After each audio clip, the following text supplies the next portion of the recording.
Biswanath Datta haibasi Kolkatagi Simla Palamda machin tongba amasung mapan phaba mi ama oirami. Swami Vivekananda si Biswanath Dattagi machanupa ahanni. Vivekananda Lising amaga sanipan humdoigi January thada pokhi. Mabu pokpi mama Bhubaneswari Devi asi yamna laining chetpi amasung bhakti chenbi nupi ama oirami. Vivekanandagi mapana thonba mamingdi Narendranath Datta kawi. Piklingaida yumdagi wazana Vivekananda bo lairik tambiba hokhi. Asigi matungda Metropolitan Institute ta maming salle. School da bhakasi mamanaba kangbu amagi lusingba oirami. Lairik ki mahutta sanaba amasung lakna phanabada na hena thawai tarami. School tamlingaida kusti mukna boxing na singba tawduna haksang sajel tawrami. Vivekananda si angang oiringaida noi peli mapop matang pay amasung yengbada yamna nungay. Angang oiringaida Narendranath si Ramayana amasung Mahabharata thawai tarami. Ramayana amasung Mahabharat ki saruk kayamba Narendranath na simpha purami. Ram Bhakta Mahavir Hanuman bo Narendranath na yamna pamna tawze. Aroiba punsida so Vivekananda na Mahavir gi phidam amasung wasak adu mutnai drabalon na palami. Angang oiringaidagi hauna Narendranath si yamna wakhal leirami. Makut makna kupna chang yengdriba phawba mahakna karigumba pot amabu tarai na lausinde. Matang asida angang oiringaigi thaudok ama panba yai.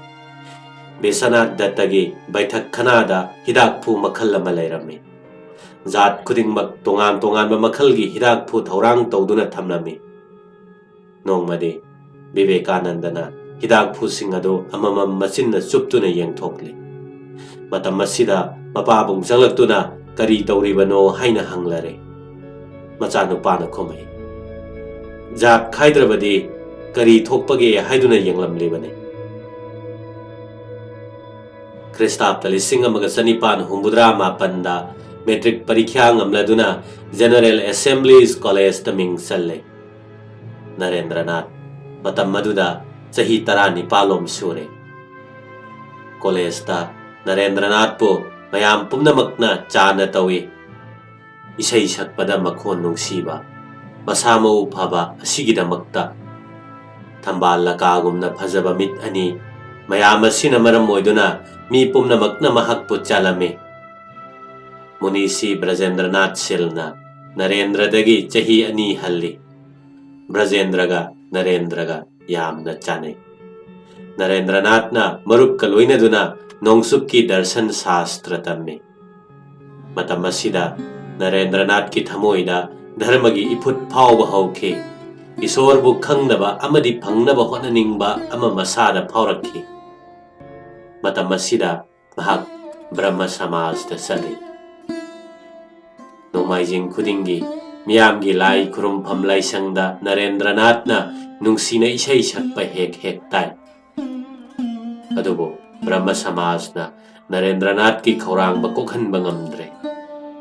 Isor karino haibase Narendranath na yamna khangningkhe. Magi khaurang ba si Dakshineswar gi lairik hairaba pujari amana kokhanba ngamkhi. Narendranath FA class ta tamle. Nongmadi Simla Palida Thakur Ram Krishna lakle. Numit aduda Narendranath na Thakur gi mamangda isai sakhi. Isai tabada Thakur yamna pele. Amasung Narendranath po nongma Dakshineswar da laknaba haire. Masigi matungda Narendranath na FA thananaba honabada yamna chille. Dakshineswar da satpagi wafam ase pungkaw kauthoklure. Parikya tharaba matungda mapana mahakpul hongbinaba jibon watanaba horakle. Adubo Narendranath ti luhongbagi wa si sukya yaramde. Narendranath pukning yamna nungaitre Matam asida mahakti achumba karino masak khange haiduna kanna tale.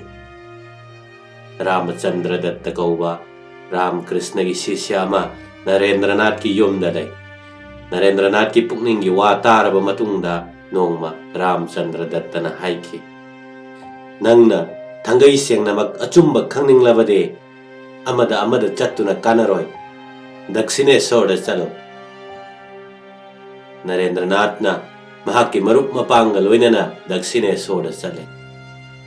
Thakur na Narendranath ubada imong manunggi mi dauna amasung matam kuina dagi khangnarak laba misak ama oina yamna harauna wari watai taure.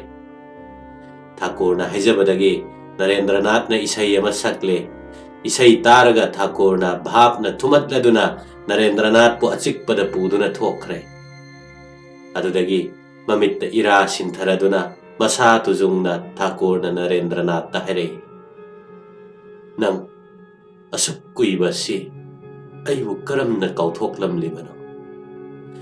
Nang lakani haiduna aidi asuk kuiba si lambi da yengduna talairabani. Sangsar gi mi singon sinnaduna wangang na badagi ay isin na se may na pokle. Ngasidagi nanggumba aseng batyagi amaga wari sanaba phangba sida ay santi phangle. Mamay thangda Thakur na angakpa matawa matawre. Thakur na makutlwa na raduna Narendranath ki mamang da leple aduga hare. Ay khangi nangde Saptarsi mandal girisi amane. Migi sayon puban narayane jiva singgi ay panabagi damak miyoy bagi sayon lawbiri bani. Narendranath na khale. Karino angaw bagi matawgum tawriba sibo. Napasi thangai seng na ngawrabani. Aidi Vishwanath Datta gi macha Narendranath ne. Aibu haribo wari sing asibu karino. Marakasida Thakur na chanaba khara purakle. Amasung madu Thakur na haijabadagi Narendranath chadaba yadre. Adudagi Thakur na bhakta singa loinana wari watai saba thorakle. Thakur asi angaw bunate. Mahak na ngangliba wasing asigi maramda yamna kuplaba posak kama lotuna lairi haibasi Narendranath na khangba ngamle. Pakhang mathot kharakpa Narendranath ki pukningda palepham khangdaba wakhal lama pokhalle. Thakur ga Narendranath ka wari sanaba si masina ihan hanbani. Adubo Thakur gi mapan naidraba prem na Narendranath pusing sinkiba matawa si ubada pungak ngai. Mi amabu asiyaw na nungsiba ngambra. Tama kaya magi manungda. Ani suba oina Thakur ga Narendranath ka unay. Thakur na magi pamung macha adugi mathakta matomta phamduna lairami. Narendra bu ubada Thakur yamna harawre. Narendra bu manakta phamale. Ngayak lairaga yamna angakpa thaudok kama thokle. Thakur na dhyan na lupkhiduna makong yet adu tapna Narendra gi tampak tamna tingthorakle. Masiga loina na Narendra gi masada wakan na lamba phangdraba ahongba mathorakle. Mamit na yeng na yum gi phaklang amasung akoibada lairiba potchai pumnamak asum mangba horakle. Magi akoibada maigay marimak kasi pumhang hangbagum taurakle. Ahongba sida masamak sutin kigadabagum taure. Narendra na kiraduna angagpaga loina na lauray. Karino tauriba sibo. Aigi ima ipa lairi thadokpa yadre. Thakur na nokmi tauraduna Narendra gi mabukta nanbi. Masiga loina na hanagi mawong mataw amuk uba phangi. Thaudok asidagi magi pukningda yamna luraba awaba mapokhalle. Masibo mahapurusingna punsi chuppa tanariba samadhi haibadura. Natraga angawba Thakur asigi mitrangla. Angang oiringaydagi hauna Narendra si maning tamna wakhal khanba ꯃꯤꯅ ꯍꯥꯏꯕ ꯂꯧꯗꯕ ꯑꯃꯁꯨꯡ ꯌꯥꯝꯅ ꯋꯥꯈꯜ ꯂꯩꯕ ꯃꯄꯨꯛ ꯆꯦꯟ ꯆꯦꯠꯄ ꯃꯤꯁꯛ ꯑꯃ ꯑꯣꯏꯔꯝꯃꯤ꯫ ꯄꯣꯠ ꯈꯨꯗꯤꯡꯃꯛ ꯑꯁꯤ ꯌꯥꯝꯅ ꯀꯨꯞꯅ ꯅꯩꯅꯔꯒ ꯕꯤꯆꯥꯔ ꯇꯧꯔꯒ ꯑꯃꯁꯨꯡ ꯃꯆꯥ ꯈꯥꯏꯔꯒ ꯂꯧꯁꯜꯂꯤ꯫ ꯑꯗꯨꯕꯨ ꯍꯟꯗꯛꯀꯤ ꯊꯧꯗꯣꯛ ꯑꯁꯤꯗꯤ ꯃꯥꯅ ꯂꯥꯝꯕ ꯐꯪꯗꯕꯒꯨꯝ ꯇꯧꯔꯦ꯫ ꯅꯔꯦꯟꯗ꯭ꯔꯅ ꯔꯥꯝꯀ꯭ꯔꯤꯁꯅꯒꯤ ꯃꯅꯥꯛꯇ ꯆꯠꯄ ꯃꯇꯝ ꯑꯁꯤꯗ ꯅꯔꯦꯟꯗ꯭ꯔ ꯕ꯭ꯔꯍꯃ ꯁꯃꯥꯖꯀꯁꯨ ꯌꯥꯝꯅ ꯃꯔꯤ ꯂꯩꯅꯔꯝꯃꯤ꯫ ꯕ꯭ꯔꯍꯃ ꯁꯃꯥꯖꯀꯤ ꯅꯥꯝ ꯁꯣꯟꯕꯗ ꯅꯔꯦꯟꯗ꯭ꯔꯁꯨ ꯆꯥꯡ ꯅꯥꯏꯅ ꯌꯥꯎꯔꯝꯃꯤ꯫ ꯕ꯭ꯔꯍꯃ ꯁꯃꯥꯖꯀꯤ ꯂꯥꯏꯁꯪꯗ ꯅꯔꯦꯟꯗ꯭ꯔꯅ ꯏꯁꯩ ꯅꯨꯡꯁꯤꯅ ꯁꯛꯄ ꯑꯁꯤ ꯍꯦꯛ ꯍꯦꯛ ꯇꯥꯏ꯫ ꯕ꯭ꯔꯍꯃ ꯁꯃꯥꯖꯀꯤ ꯀꯦꯁꯕ ꯆꯟꯗ꯭ꯔ ꯑꯃꯁꯨꯡ ꯕꯤꯖय ꯀ꯭ꯔꯤꯁꯅꯅꯆꯤꯡꯕ ꯚꯛꯇꯁꯤꯡꯒ ꯊꯥꯀꯨꯔꯒ ꯌꯥꯝꯅ ꯆꯥꯟꯅꯔꯝꯃꯤ꯫ ꯚꯛꯇꯁꯤꯡ ꯑꯁꯤꯅ ꯗꯛꯁꯤꯅꯦꯁꯣꯔꯗ ꯆꯠꯇꯨꯅ ꯊꯥꯀꯨꯔꯒ ꯂꯣꯏꯅꯅ ꯙꯔꯃꯒꯤ ꯃꯔꯝꯗ ꯌꯥꯝꯅ ꯇꯣꯏꯅ ꯋꯥꯔꯤ ꯁꯥꯏ꯫ ꯊꯃꯣꯏꯒꯤ ꯊꯧꯔꯕ ꯃꯤꯠꯌꯦꯡꯅ ꯌꯦꯡꯉꯛꯄꯗ ꯅꯔꯦꯟꯗ꯭ꯔ ꯑꯁꯤ ꯅꯤꯡꯊꯤꯅ ꯁꯦꯝꯂꯕꯗꯤ ꯖꯒꯠꯀꯤ ꯌꯥꯏꯐꯅꯕ ꯌꯥꯝꯅ ꯇꯧꯕ ꯉꯝꯒꯅꯤ ꯍꯥꯏꯕꯁꯤ ꯊꯥꯀꯨꯔꯅ ꯎꯔꯦ꯫ ꯅꯔꯦꯟꯗ꯭ꯔꯒꯤ ꯂꯪꯂꯕ ꯑꯃꯁꯨꯡ ꯃꯥꯏ ꯄꯥꯛꯂꯕ ꯚꯕꯤꯠꯁ꯭ꯌ ꯑꯗꯨ ꯊꯥꯀꯨꯔꯒꯤ ꯃꯃꯤꯠꯇ ꯇꯔꯪ ꯇꯔꯪꯅ ꯎꯕ ꯐꯪꯈꯤ꯫ ꯑꯃꯨꯛꯇꯤ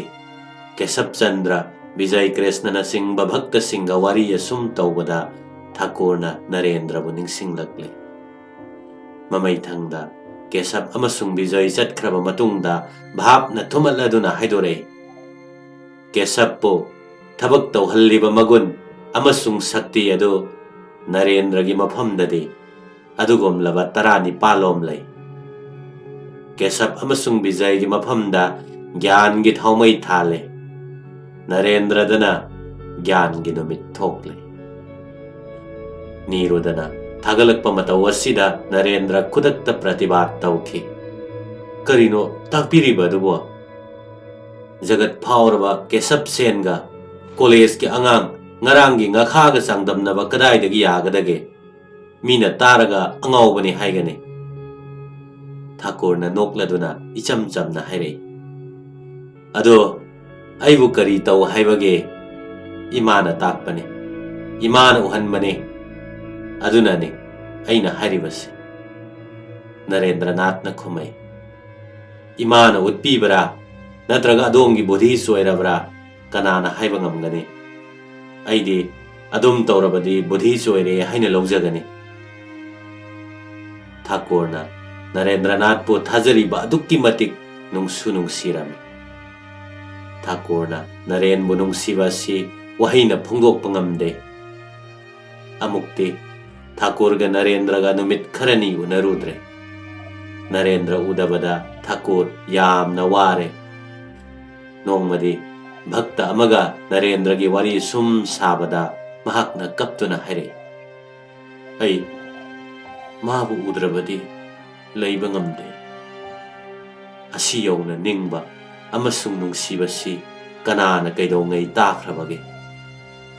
ꯊꯥꯀꯨꯔꯅ ꯅꯔꯦꯟꯗ꯭ꯔꯒ ꯊꯥ 6 ꯀꯥꯏꯅꯕꯁꯤ ꯑꯣꯟꯊꯣꯛꯅ ꯋꯥꯅ ꯈꯥꯡꯈꯤ꯫ ꯈꯥꯡꯕ ꯉꯝꯂꯛꯇ꯭ꯔꯗꯨꯅ ꯊꯥꯀꯨꯔ ꯃꯁꯥꯃꯛꯅ ꯀꯜꯀꯇꯥ ꯇꯥꯅ ꯆꯠꯄꯁꯨ ꯌꯥꯎꯈ꯭ꯔꯦ꯫ ꯅꯣꯡꯃꯅ ꯕ꯭ꯔꯍꯃ ꯁꯃꯥꯖ ꯇꯥꯅ ꯆꯠꯇꯨꯅ ꯅꯔꯦꯟꯗ꯭ꯔꯕꯨ ꯊꯤꯔꯨꯏ꯫ ꯑꯗꯨꯕꯨ ꯂꯩꯔꯝꯗꯗꯨꯅ ꯏꯀꯥꯏ ꯅꯨꯡꯁꯤ ꯌꯥꯅꯅ ꯍꯜꯂꯛꯈꯤ꯫ ꯅꯔꯦꯟꯗ꯭ꯔꯅꯥꯊꯇꯤ ꯊꯥꯀꯨꯔꯕꯨ ꯍꯦꯛ ꯎꯕꯒ ꯒꯨꯔꯨꯅꯤ ꯍꯥꯏꯅ ꯂꯩꯕ ꯇꯧꯗꯦ꯫ ꯅꯔꯦꯟꯗ꯭ꯔꯅꯥꯊꯅ ꯊꯥꯀꯨꯔꯕꯨ ꯑꯔꯣꯏꯕ ꯃꯤꯀꯨꯞ ꯐꯥꯎꯕ ꯆꯥꯡ ꯌꯦꯡꯉꯤ, ꯆꯤꯡꯅꯕꯒ ꯂꯣꯏꯅꯅ ꯀꯨꯞꯅ ꯌꯦꯡꯁꯤꯜꯂꯤ꯫ ꯑꯗꯨꯝꯅꯗꯤ ꯑꯣꯏꯔꯒ ꯅꯔꯦꯟꯗ꯭ꯔꯅ ꯊꯃꯣꯏꯅꯨꯡꯗ ꯊꯥꯀꯨꯔꯕꯨ ꯅꯤꯡꯂꯝꯃꯤ꯫ ꯃꯔꯝ ꯑꯁꯤꯅ ꯅꯣꯡꯃꯗꯤ ꯊꯥꯀꯨꯔꯅ ꯍꯥꯏꯔꯝꯃꯤ, ꯅꯨꯡꯁꯤ ꯍꯥꯏꯗꯨꯅ ꯅꯅꯥꯛꯇ ꯂꯥꯛꯂꯤꯕꯅꯤ, ꯅꯪꯅ ꯉꯥꯡꯕ ꯇꯥꯅꯕꯒꯤꯗꯃꯛꯇ ꯂꯥꯛꯄ ꯅꯠꯇꯦ꯫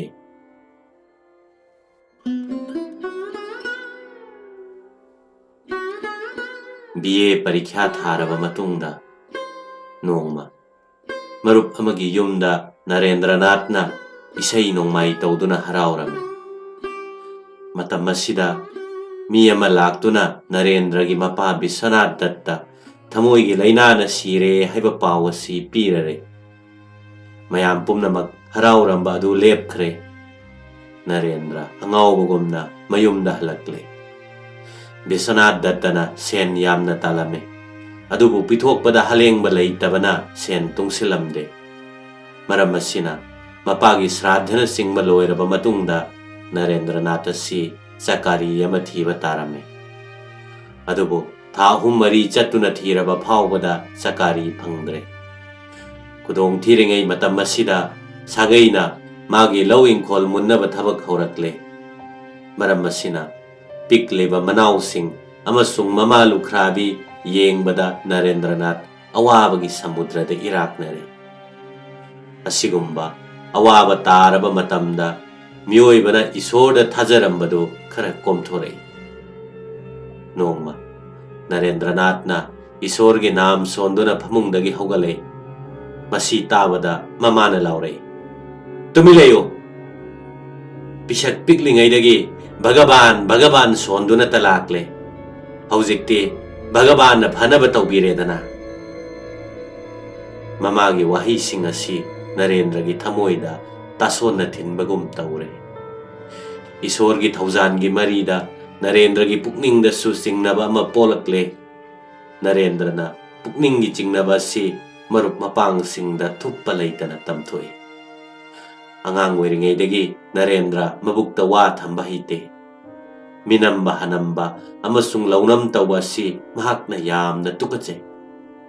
Mapasiraba matungda Thakurga Narendraga matam khara unarudre. Asomda Bhakta Singna Narendranath mabuk hongkhre haine pau tamle. Badana masi Narengi manakongda suyaure. Maram asina ikai nungsi yanaraduna mahakna Thakurga unadabane. Adubo magi Bhakta Singna haiba wadu taraga Thakurna kari haiki. Bhakta Singh busay hattuna mahakna haiki. Tumilayo Chinthi basa Mahak Kaidaunungda so adum tawgadaba mi natte haibasi imana hai. Matungda adumna amuk hairaklabadi nasaksing ado yengoidabane. Thakurna Narendra si yauna thajai. Tanja asida nongma Thakur Kolkata da lenglaklami. Pau tabada Narendrana Thakurga unaba chale. Thakurna haijabadagi Narendra Dakshineshwarda satpa tare. Sangsargi awaba polum puba ngamlaktraduna nongmadi Thakurda haidoklore. Imaga inaw amasung ichan singa numit khudingi sieng khuya amamamdang phangnaba imada haijaba tare. Thakurna haire. Aidi imagi maphamdagi karigumba pot amattani de. Adubo nakhoigi awaba khara koknaba imada aina haijarui. Nangna de imabu thajade do. Aduna imana tabide. Narendranath Murti bu kanna yadaba miyoine. Murti naiba laida mahak karimata thajade. Naside Narendragi mamangda akanba parikhya ama thunglare. Mamaida Thakurna haire. Pare ngasi ahing nang imabu khurumo. Nangna apamba khudingmak phangani. Thakurna iratliba nungi imasi munna yenglage haina leptuna Narendrana chiklaba ahingda Kali Mandir manungda changlakle. Manungda changlaga tauramlibadu ubada pungak ngakle. Leibaki murti aduna ahingba murti oiduna kiganu haibagi matagum makhut tingthoktuna momon tauri. Narendranath haige ningba pumba kauthokre. Bhakti na thumatlaba khonphamda mamadani re. Ima aingonda Vivek Bharagya Bhakti Pinabiyo Nangi Kripadage Nang Buttattana Uzaba Phangjage. Narendranathna halaklaga Thakurna hanglakpa matamda mahak kaurure haibasi khanglai. Narendrana taururiba sikarino. Yumgi awad apani ni haiduna chatlaga taurakliba sikarino. Asomna Kali Mandirda ahumlak changduna mamagumne. Adubo Narendragi macindagi awad apani bagi wa amatta thorakte. Mamai thangda ꯊꯥꯀꯨꯔꯅ ꯍꯥꯏꯔꯛꯏ꯫ ꯅꯪꯅ ꯅꯤꯖꯧ ꯍꯥꯏꯕ ꯌꯥꯗ꯭ꯔꯕꯅꯤꯅ ꯁꯪꯁꯥꯔꯒꯤ Voc ꯑꯁꯤ ꯅꯔꯥꯏꯕꯛꯇ ꯇꯝꯗ꯭ꯔꯦ꯫ ꯑꯗꯨꯕꯨ ꯏꯃꯨꯡꯒꯤ ꯃꯤꯁꯤꯡꯒꯤ ꯁꯦꯠꯅ ꯆꯥꯅꯕꯗꯤ ꯀꯔꯤ ꯑꯃꯠꯇ ꯋꯥꯠꯂꯣꯏ꯫ ꯁꯪꯁꯥꯔꯒꯤ ꯅꯨꯡꯉꯥꯏꯕ ꯈꯤꯕꯤꯛꯀꯤꯗꯃꯛ ꯅꯔꯦꯟꯗ꯭ꯔꯅꯥꯊ ꯃꯤꯍꯧꯔꯨꯗꯦ꯫ ꯃꯔꯝ ꯑꯁꯤꯅ ꯃꯁꯤꯗ ꯅꯔꯦꯟꯗ꯭ꯔꯅꯥꯊ ꯑꯄꯦꯟꯕ ꯍꯥꯏꯕꯗꯨ ꯑꯗꯨꯃꯛ ꯑꯣꯏꯔꯦ꯫ ꯅꯔꯦꯟꯗ꯭ꯔꯅꯥꯊꯀꯤ ꯄꯨꯟꯁꯤ ꯑꯁꯤ ꯑꯅꯧꯕ ꯇꯥꯡꯀꯛ ꯑꯃꯗ ꯆꯪꯁꯤꯜꯂꯛꯂꯦ꯫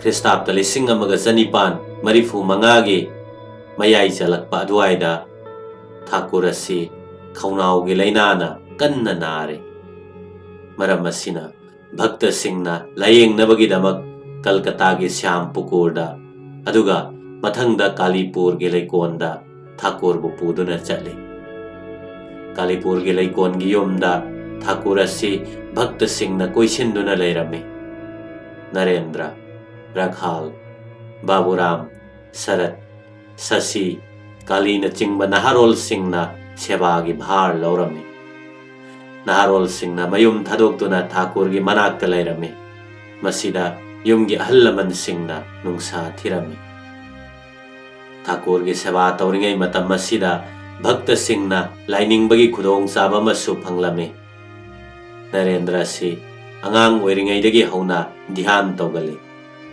ꯀꯔꯤꯒꯨꯝꯕ ꯋꯥꯐꯝ ꯑꯃ ꯑꯃꯨꯛ ꯈꯟꯕꯗ ꯙ꯭ꯌꯥꯟꯗ ꯍꯦꯛꯇ ꯂꯨꯞꯈꯤ꯫ ꯃꯁꯤ ꯃꯍꯥꯛꯀꯤ ꯃꯃꯥ ꯄꯨꯛꯅꯨꯡꯗꯒꯤ ꯂꯣꯏꯅꯔꯛꯄ ꯑꯣꯏꯔ ꯃꯥꯜꯂꯤ꯫ ꯑꯁꯤꯒꯨꯝꯕ ꯅꯨꯃꯤꯠꯇ ꯗꯛꯁꯤꯅꯦꯁꯣꯔꯒꯤ ꯄꯟꯆꯕꯇꯤ ꯃꯈꯣꯡꯗ ꯑꯍꯤꯡꯗ ꯆꯠꯇꯨꯅ ꯙ꯭ꯌꯥꯟ ꯇꯧꯔꯤ꯫ ꯕꯩꯔꯥꯒ꯭ꯌꯥꯒꯤ ꯏꯍꯧ ꯑꯗꯨꯅ ꯌꯥꯝꯅ ꯀꯟꯁꯤꯜꯂꯛꯂꯕ ꯃꯇꯝꯗ ꯅꯔꯦꯟꯗ꯭ꯔꯅ ꯕꯨꯙꯒꯌꯥꯗ ꯆꯠꯂꯨꯏ꯫ ꯃꯐꯝ ꯑꯁꯤꯗ ꯕꯨꯙꯗꯦꯕꯅ ꯁꯃꯥꯙꯤ ꯐꯪꯈꯤꯕ ꯕꯣꯙꯤ ꯈꯣꯡꯅꯥꯡ ꯃꯈꯥꯗ ꯐꯝꯗꯨꯅ ꯙ꯭ꯌꯥꯟꯒꯤ ꯈꯧꯔꯥꯡꯕ ꯑꯗꯨ ꯀꯣꯛꯅꯔꯝꯃꯤ꯫ ꯑꯁꯨꯝ ꯇꯧꯅ ꯀꯥꯁꯤꯄꯨꯔꯒꯤ ꯂꯩꯀꯣꯟ ꯑꯁꯤ ꯅꯧꯅ ꯊꯣꯔꯛꯂꯤꯕ ꯅꯍꯥꯔꯣꯟꯁꯤꯡꯒꯤ ꯂꯥꯏꯅꯤꯡꯐꯝ ꯑꯃꯁꯨꯡ ꯙ꯭ꯌꯥꯟ ꯇꯧꯐꯝ ꯄꯤꯊ ꯑꯃ ꯑꯣꯏꯔꯛꯂꯦ꯫ ꯃꯇꯨꯡꯗ ꯔꯥꯝ ꯀ꯭ꯔꯤꯁꯅ ꯁꯪꯘ ꯍꯥꯏꯅ ꯈꯪꯅꯔꯤꯕꯗꯨ ꯃꯐꯝ ꯑꯁꯤꯗꯒꯤ ꯍꯧꯈꯤꯕꯅꯤ꯫ ꯃꯐꯝ ꯑꯁꯤꯒꯤ ꯅꯍꯥꯔꯣꯜꯁꯤꯡ ꯑꯁꯤ ꯕꯤꯕꯦꯛ ꯕꯩꯔꯥꯒ꯭ꯌ ꯀꯌꯥꯃꯨꯛ ꯄꯥꯝꯂꯝꯕꯒꯦ ꯍꯥꯏꯕꯗꯨ ꯇꯔꯪ ꯇꯔꯪꯅ ꯇꯥꯛꯏ꯫ ꯌꯦꯡꯉꯨ, ꯁꯥꯙꯟ ꯇꯧꯕꯗ ꯑꯩꯅ ꯑꯥꯏꯁ꯭ꯋꯔꯌ 9ꯒꯤ ꯃꯉꯥꯜ ꯐꯪꯂꯝꯃꯤ꯫ ꯃꯁꯤ ꯑꯩꯅ ꯀꯔꯤꯒꯨꯝꯕ ꯊꯕꯛ ꯑꯃꯠꯇꯗ ꯁꯤꯖꯤꯟꯅꯈꯤꯗꯦ꯫ ꯅꯪ ꯃꯁꯤ ꯂꯧ꯫ ꯅꯪꯒꯤ ꯊꯕꯛ ꯈꯨꯗꯤꯡꯗ ꯀꯥꯟꯅꯕ ꯐꯪꯒꯅꯤ꯫ ꯅꯔꯦꯟꯗ꯭ꯔꯅ, ꯃꯗꯨꯅ ꯏꯁꯣꯔ ꯐꯪꯅꯕꯒꯤ ꯂꯝꯕꯤꯗ ꯄꯥꯝꯕꯩ ꯑꯣꯏꯒꯗ꯭ꯔꯥ? ꯃꯗꯨꯗꯤ ꯑꯣꯏꯔꯣꯏ꯫ ꯑꯗꯨꯕꯨ ꯇꯥꯏꯕꯪꯄꯥꯟꯒꯤ ꯑꯄꯥꯝꯕ ꯄꯣꯠꯁꯛ ꯑꯃꯠꯇ ꯐꯪꯗꯕ ꯂꯩꯔꯣꯏ꯫ ꯅꯔꯦꯟꯗ꯭ꯔꯅ ꯈꯨꯗꯛꯇ ꯈꯨꯝꯃꯛꯏ, ꯃꯗꯨ ꯑꯩꯒꯤ ꯗꯔꯀꯥꯔ ꯂꯩꯇꯦ꯫ ꯑꯁꯨꯝꯅ ꯑꯃꯔꯣꯝꯗ ꯕꯩꯔꯥꯒ꯭ꯌ ꯁꯥꯙꯟ ꯙ꯭ꯌꯥꯟꯅꯆꯤꯡꯕ ꯇꯧꯏ, ꯑꯃꯔꯣꯝꯗ ꯊꯥꯀꯨꯔꯒꯤ ꯂꯤꯆꯤꯡ ꯃꯈꯥꯗ ꯎꯄꯅꯤꯁꯠ, ꯑꯥꯔꯁꯇ꯭ꯌꯕꯀ꯭ꯔ ꯁꯪꯍꯤꯇꯥ, ꯄꯟꯆꯗꯁꯤ, ꯕꯤꯕꯦꯛ ꯆꯨꯔꯥꯃꯅꯤꯅꯆꯤꯡꯕ ꯂꯥꯏꯔꯤꯛꯁꯤꯡ ꯑꯁꯤ ꯀꯟꯅ ꯀꯟꯅ ꯅꯩꯅꯕ ꯍꯧꯔꯛꯏ꯫ ꯃꯤꯑꯣꯏꯕꯅ ꯑꯩ ꯏꯁꯣꯔꯅꯤ ꯍꯥꯏꯕ ꯄꯥꯞꯅꯤ ꯍꯥꯏꯅ ꯈꯜꯂꯝꯕ ꯅꯔꯦꯟꯗ꯭ꯔ ꯑꯁꯤ ꯉꯁꯤꯗꯤ ꯑꯗꯤꯇ꯭ꯌ ꯒ꯭ꯌꯥꯟꯒꯤ ꯈꯝ ꯊꯦꯡꯕ ꯊꯥꯛ ꯑꯗꯨ ꯌꯧꯅ ꯀꯥꯈ꯭ꯔꯦ꯫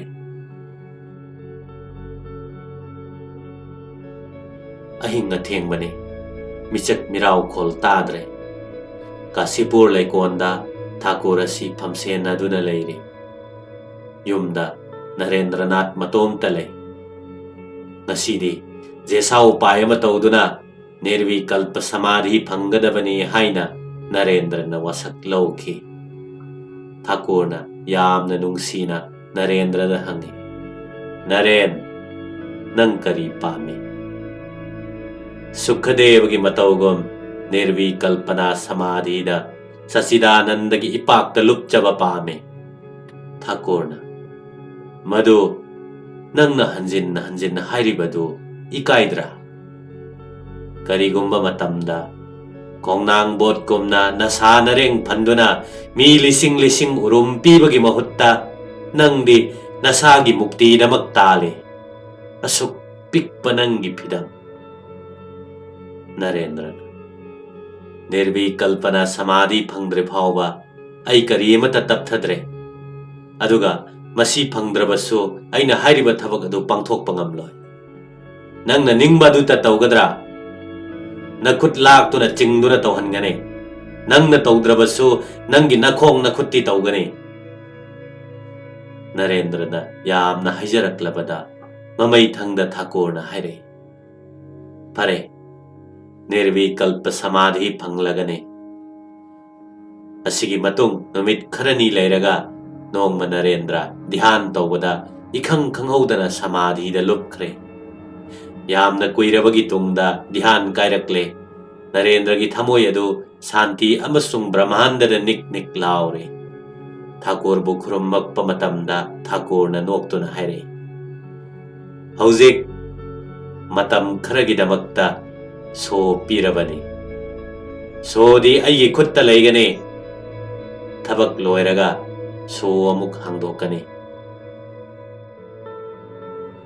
Kristapta 1946 July thagi loiramdai aduaidani. Thakur gi anaba henjelakle. Matam asida Thakur asi wa ngangba yamna ware. Phibam asida nongma Narendra bu kauduna Thakurna haire. Naren ai angangsing ase lahoro. Nangna makhoi khwaidagi nabudhi narau sing heli. Nangna makhoi asi yo afaba lambida chingo. Aidi tunamak hakchang tharagani. Nongma hingama Thakurna ira sintharaduna Narendra yengduna haire. Baba nangonda pumnamak sinaramlaga aidi ngasi fakir oirabani. Narendra na khangle Thakur gi punsi thaumai mutkadaure. Narendra gi mittagi ira sinthare. Adubo matam asi phawada Narendra gi chingnaba si koktri. Thakur asi tasengnamak Bhagavani haibasi matam adu phawadi lepa ngamdre. Narendra gi pukningda adumna yamna kanna chingnaringai gi matam asida Thakurna yamna sengna amadi yamna mara chetna wafam asi arepa oina haiki. Karino Naren hauzik phawba thajadrebra. Ram ga Krishna ga anina amatta oina handaki mapok asi Ram Krishna oina lakpane. Adubo nangi Vedanta gi mityengdagi di natte. Thakur gi wasida Narendranath khangprek khange. Adudagi ikaiba amasung awabaga loinana maru lukthe. Mamai thangda Thakur gi nongaba numit lakle. Kristapta 1946 August tang 13 ningthokaba numit ke ayuk anganbada Bhagavan Ram Krishna samadhi da leiraga hakchang thadokhi. Barahan nagar gi poloi phamda Thakur gi hakchang sanskar tauke. Thakur gi hakchang gi ud adu masada taiduna bhakta naharol singna anaubu juk ama puraknabagi thaurang taure. Asigumba naharol singi makok oina Narendranath na jati gi punsida anauba pangal ama pina naba kanna honarakle. Thakurna nongakhraba matungda Sainyasi nahasingna Barahan nagarda adumak leinare. Mafam asi yamna thunamak tapo bhumi ama oirakle. Ahing nungthil khaktana bhakta singna irat puja dhyan top aja puja dharma shastra kirtan lairik tabana chingba thawai luptuna leire. Narendranath na naharol singi marakta leiduna amasung makhoidulu chingduna hiram khudingda thogalani. Swami Premananda na matam madugi phibam madu asumna irame. Ngasi asuk chawba mathama uriba sige horakpham kadaidano. Barahan nagarda dui tala ma thaurang taure. Dui tala sigi makha thangba saruk adudi sijinaba yade. Mathaki sarukta ka hum lei. Chakti nongma susai nongma susade.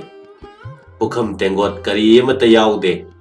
Khongdrum mana natraga lada chakthi duna chai. Masisu mapuna yamna chahi thangduna taurakpadagi phangdre. Maramasina pangkhokla manada chakthi duna chai. Masina mi pumna maki khaunau leng leng chali.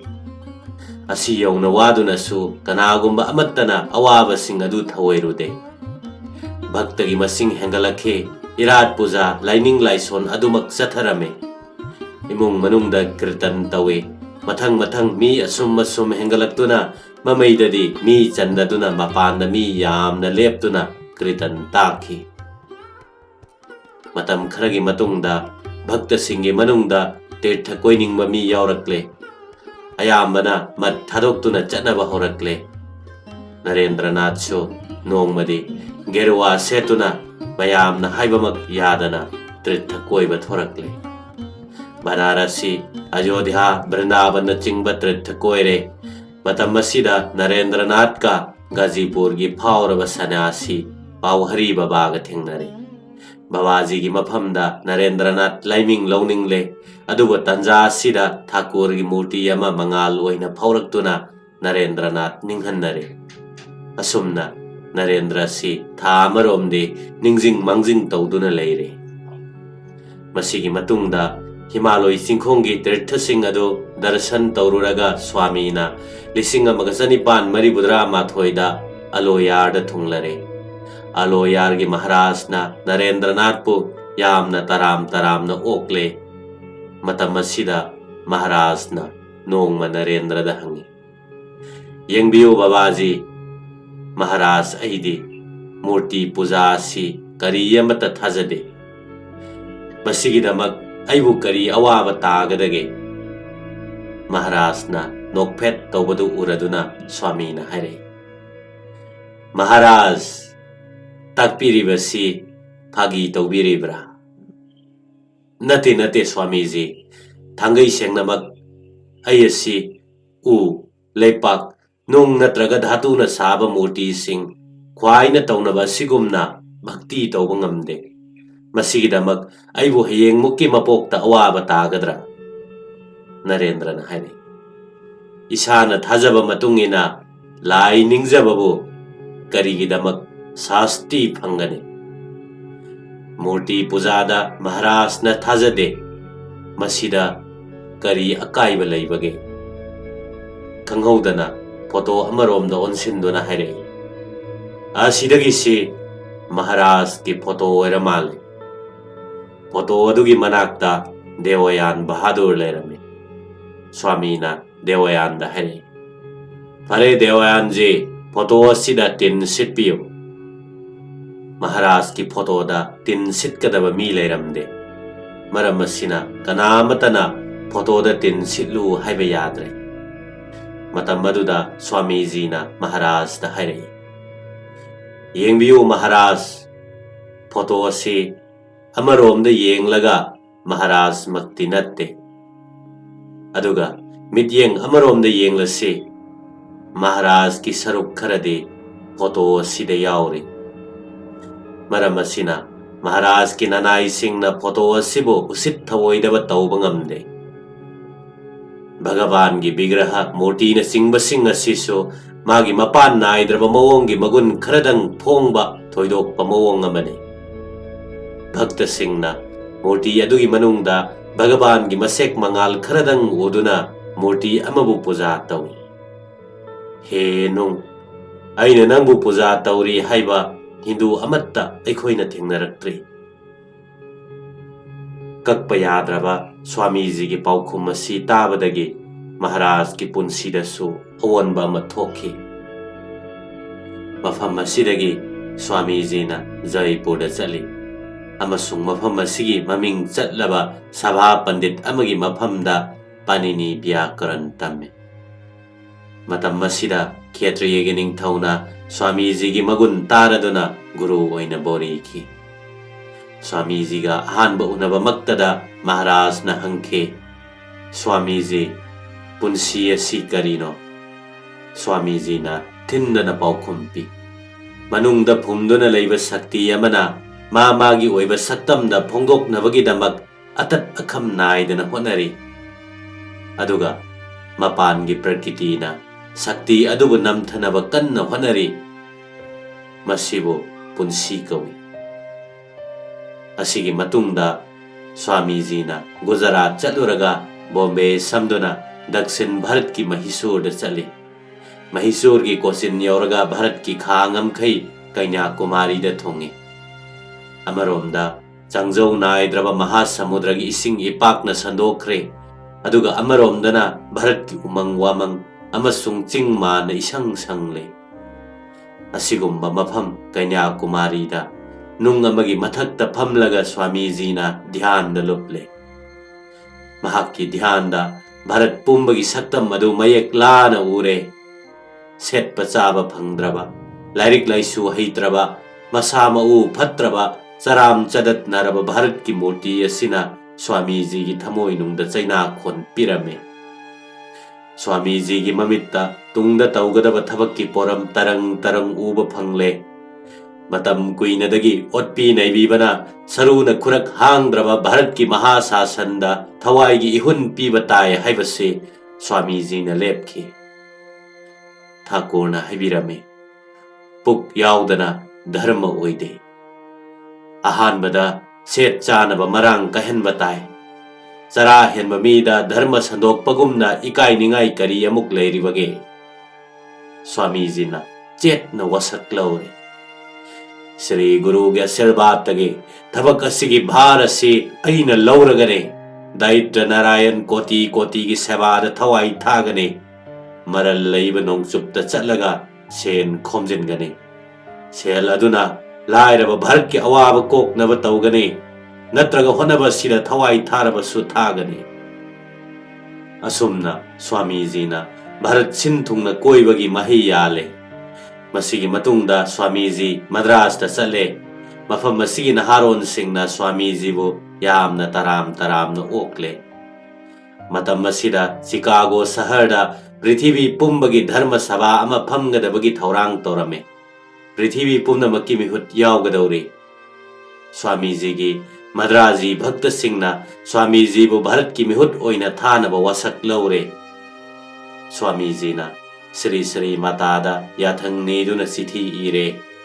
Matam chana yabibagi yathang tunglare. Amaromda Khetri gi Maharaj na Swamiji gi chatnabagi thaurang pumnamak taure. Mamai thangda Kristapta lising amaga sanipan maribudra humdoigi Megi tang kuntra mathoida Lengang setpa Bharat ki saina si pakhang asi Amerika yaunaba Bombay bandar thadokle.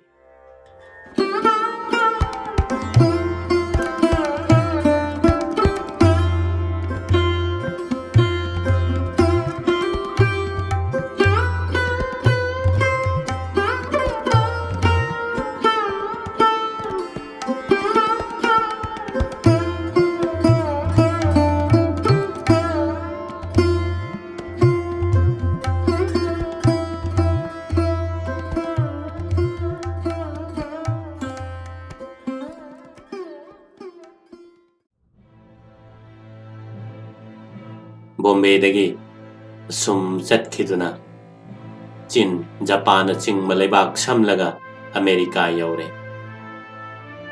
Lambida Japan ching ba chaukhatpa jati gi nomba kanba matau ubada Prithivi pumsum sumhatki. Chithi amada mahakna matam maduda sumna iki. Nakhoi kari tauribage punsi chuppa warem ngangduna lay.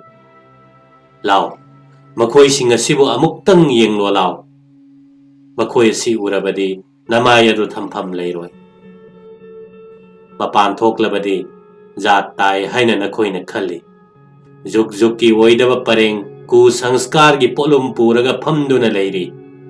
Chahi thaghaide haiduna chahi lising kaya yetnaduna nasagi thauna pangal pumba kemhalle. Thoro nipa oina songtho. Kurak surung adudagi thorau mapan thoklaga jati pumbana chaukhatpagi lambida chatliba se namit thetna yenglo lao. Nakhoi mioibabu nungsibra nareibakbu nungsibra adu oirabadi mapan thorau. Aikhoi chaukhatnaba thawai khubakta haptuna honasi tung hanna yengano. Yamna chanajaraba amasung nungsiraba sagai natai sing kapchasano. Tung hanna yengano. Mang de yengo chatkalo Bharat Mata na sigumba pakhang lising pame. Ningsingo mi pame sa pamde. Chicago yauraga dharmagi mahasabha haugadaba tha ahum watli haiba khangle aduga dharma sabha aduda yaunabagi khudong chabasu mahakna udre maramdi mahakti baton phangdaba Hindu dharmagi mihutni asomdana magi sen khara adusu loithokre mafam aduda mahakasi thaujan haibi nupi amagi atithi oina leire asigumba ningba kaiba amasung khudong thiba kaya si thengnarabasu Swami ji gi thawaidi karimata hande mahakna sithi irakhi mafam asida aina yaudringaida aina manglamba manglan adudi kaire mafam asida oithoktaba pareng amaga lantheng minare mafam asidagi satkhra sira haina aina chamarak hanna khalle adubo aigi lambi amatta uba phangdrabasu Bhagavan adi lambi pumnamak ubiribani sirabasu sanglabasu ninglibasi thararoi matam asida sithi amasu irei khongchet langsilo angangsa Prabhuna aibu thabak asigidamak kaubirakle ayasi pokpadagi hauraduna makhal makha ayamba awaba nanglakle thawaidagi hena nungsiraba sagai natai sing siba thengnare aibu mina noknari thawoi bidri jayar amasung badamas ne haire aibu noknariba thawoi bidriba makhoi sing adugidamakta aina pumnamak asi khangle angangsa Jagatasi awabagi tungna phamorabasu Mahapurus singidi changyeng phamne lairaba lakha lakha gi thamoi maichak kadu khango lauthop laukoi leitana makhoi gi damakta isordagi mateng niyo tengbang ado soidana isorna pibirakani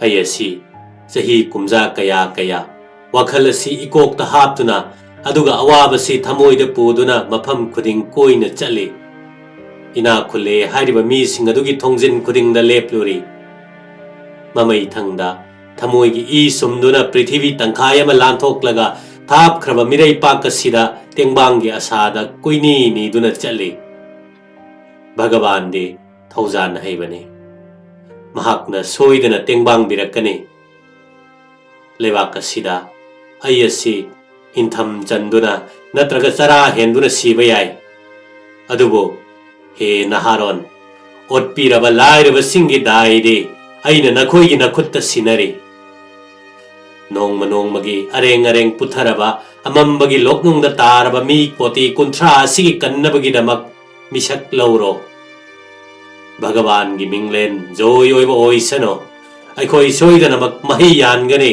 thabak asida mi chama si khrabaso atoppa lising amana thabak sida chongsinnaba sem sagadabane thajaba awaba khangba maidagi hena thajaba maingan chauraba sahanubhuti changselo mangda changselo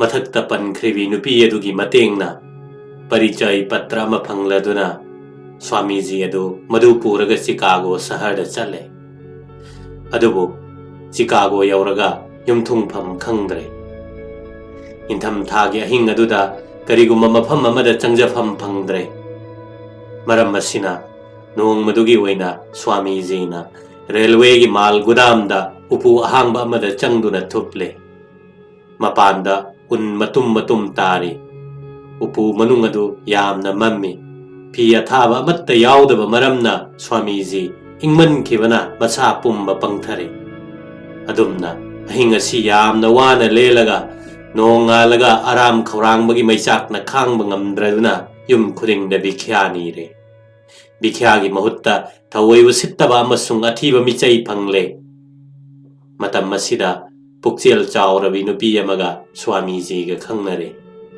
nupi asina dharma mahasabhada yaunabagi damak thawrang pumnamak tawbire nupi asigi yumda Swamiji ikai khumnaraba atithi ama oina leijaba phanglami Christapta lising amaga chanipan maribudra humdoige September gi tang 13 asi ningsingbada matik charaba numit amani Swamiji gi punsida amasung Bharat ki yakaironda numit asi puina sianba numit amani. Dharma Mahasabha asi hairiba numit asida phamba hawi. Swami Vivekananda na numit asida nongsup ki jagatta Vedanta gi phiran wangna haigale. Masagi wahida numit adugi thodok adu asumna irami. Khanduna yengo makhada hallama lei. Masida pak chauraba gallery saduna lei. Gallery asida America gi khangatlaba lairik changkhon na hairaba nupa nupi punna lising taruk taret lom krik krik inana phammi. Aduga platform mathakta Prithivi gi mafam khudingdagi lakpa miyoi mayam phamli. Mihut sing asi pandit ngaktani. Aduga pokpadagi miyam mamangda wa nganglaktriba aina ngasigi Mahasabha mayaida wa ngangadawi. Saihawi sai wahodokna chingba niyom kaidana yamna phajana chathare. Matam asida amamam thoktuna sabhada parichoy piba hunare. Makoina sabhada wa khara khara adumak hairami. Aduga aidi ningdon ping ping chonglami. Amasung jinban thakha kanglami. Ai asiyawna hanthazarame madudi ayukta wa nganglaroi haina khalami. Mi pumnamak mana ngangadawriba adu iduna puraklami. Aidi apangmani. Aidi karimata sem sahodre. Aina Saraswati Devi bu pranam tauraga thorakle. Aigi laingang sangba phizon ubada babok singna aibu yengnarami. Aina America gi mi singbu thagalaga amasung wahi ama anidang hairaga aigi atenba baktrita adu hawi. Aina America gi isan amasung yamba sing haina baktrita hek howada miyam hauna minute anirom khubak prok khurakpa sina nakong asi yaisin bagum taurami. Adudagi ai ngangba hore. Aigi ngangadabadu ngangba loiraba matungda ai asi ningdon chongduna pumchok chokthaduna phamthare. Mathangi numitta cover kagazta thengnare madudi ngarangi sabhada aina ngangkhibaduna pumnamakki thamoida phaure. Matam asida America pumbana aibu sakhangle. Phauraba Tritikar Sridhar Swami na yamna chumna hairame. Hey Sor, nangna lonthok taba amabu achauba bakta ama oihalle. Isor gi minglen yai phaba oisano. Numit adudagi hauraduna ayasi aphauba mi ama oire. Aduga Hindu dharma gi maramda aina baktrita ama pangthokpa numit adudi halladuda aduk yamba mi kaidaw nung da sutin kidri. Asum tauna Swamiji na mingasi nongsup ki jagatta nongthangum yang na sandokre. Masina Swamiji gi sandokpagi thabakadu khudong chare. Dharma Mahasabha gi matungda Swamiji na America gi apikpa achauba sahar khuding makta bakrita tauduna Hindu dharma gi yai pharol sandokpa hore. Nonglei nungsitkom yangna mafam khuding yauna thungba amasung maidagi hena mathau kanna ngangba ngamba sakti singa sigidamakta America da Swamiji bu the cyclonic Hindu haina tholame. Prasara sigi pholoina mi kambu amana Swamiji gi sisya oire. Vijaya Abhimana sida Swamiji na lambida miwa misha yamna tava taki. Maraibak macha Bharatbasi phauba bhakpu sidoknaba honarakhiba sida yaurame. Adubo Swamiji na Thakurna takpiramba lokla tilla haibadu tattana ningsingduna pukchel pikpagi mataw asibo thawoirudana bir amagumna thabak phanna mangda changsinkhi. Swamiji na nongsupta Vedanta mara chetna sandoknaba thaurang ama tawba hore. Hindu dharma prachar tawba si paktritadana loiramde. Swamiji na thawai yauba amasung nomba kanba sesya singbo niyom naina ज्ञान योग राज योगना चिंब Hiram Singh तंबीनब class तौई लरेन तुरेल मपानदा इथत लेकोन लिसिंग HYBE मफम मदुदा Swami ji की नुपी शिष्य अमा लेरमे स्वामी जी ना फजरब yum मसीदा लैदुना शिष्य सिंगा मतम कुइना धर्म चार्च तौरमे मतम मसीदा लैरिंगैदा महाकी फावरब सैन्यासी की इसई हाइब कविता अदु इखी सही अनी अहुम असी प्रचार की थबक वामन खिदुना स्वामी जी ना अंतरात्मा न पोथा निंगलमे हो अईगी कांथदो अईगी लू कोक कोकदो उखाद तुमजबदो बिख्या नीरगा खर चाजबदो ओंथोकना नुंगाइख्रेदा ओंथोकना पामजख्रेदा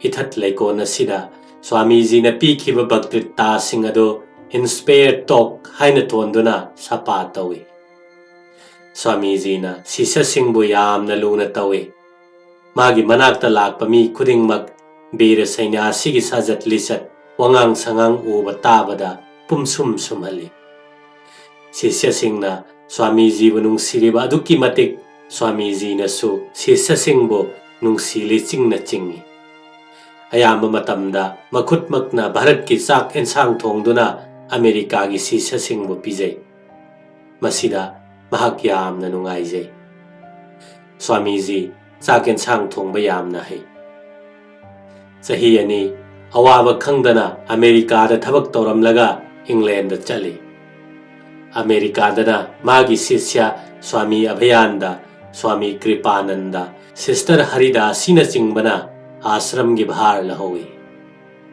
इंग्लैंड दा मतम खरा वेदांत धर्म प्रसार तौरमलगा अमेरिका दा मुखले मफम असिदा स्वामी जी न कर्म योग अमसुंग भक्ति योग की मरमदा मथंग मनाव नाइना ब्रक्तिकता तौरमे मतम मसिदा गुडविन कौबा स्टेनोग्राफर अमा स्वामी जी की शिष्य वरे गुडविन की मपानदगे अखोइना स्वामी जी न nganglम सकलम पुमनमक पाब फंगलेबनी हंदक्ति न्यूयॉर्क ता मतम कुइनगी अरेप ओइना वेदांत सोसाइटी लिंखले अदुदगी ख्रिस्ताब्द 1974 की एप्रिल की तांग 15 दा अमुक हन इंग्लैंड चली मतम मसिदा स्वामी सदानंद इंग्लैंड पुरकले इंग्लैंड सु स्वामी जी ना चांग नाइना ब्रक्तिकता पी अमसुंग क्लास लवी मफम मसिदा थाजब याबा अमसुंग त्यागी वरबा इंग्रेज शिष्य खर फंगी